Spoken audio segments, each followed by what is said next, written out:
I know I sound like a hobby horse to the Governor Rendell and others on this, but we have, I think, a huge opportunity. A huge opportunity. China invests between 7 and 9% of their GDP in infrastructure projects. We invest as a nation over the last decade or more less than 1%.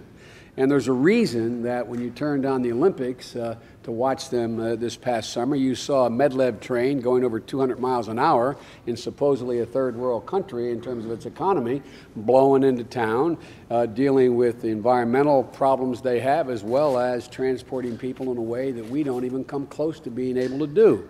And as Barack has pointed out, and John Corzine knows, I may have a bit of a pro-rail bias.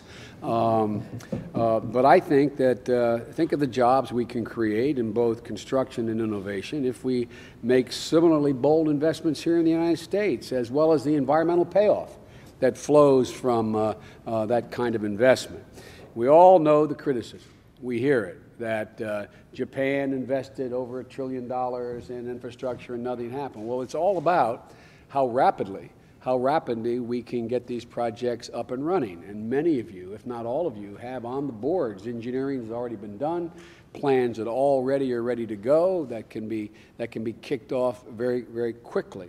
And that's why we envision fast-track funding for thousands of these ready-to-go projects across the country that can quickly put people back to work and, equally as important, lay a long-term foundation for how it's going to contribute to the overall economic growth of the country for the next couple decades.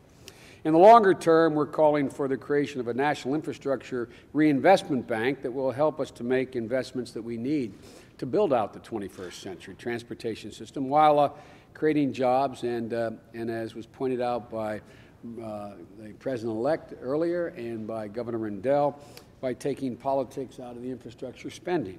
Such investments have the added advantage, I might point out, of making our companies based here in the United States more competitive when they compete internationally. So this is more than a zero-sum game. I mean, there's a lot of benefits that flow from these investments beyond the immediate investment of generating new jobs and money into the marketplace. And so we believe together we can make this country, again, in the words of Ralph Waldo Emerson, a place of beginnings, of projects, of vast designs and expectations.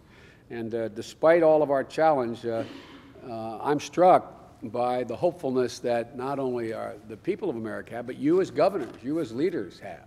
We ought to be able to, we understand how serious these challenges are, but we also believe that with leadership from all of us in this room, that there's not a single thing we can't do. We've faced, to state the obvious, we've faced more difficult times than this in the past.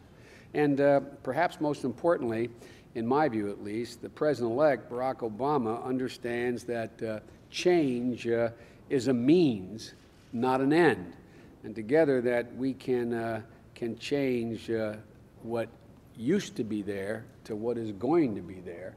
I don't think it's beyond our capacity to do that.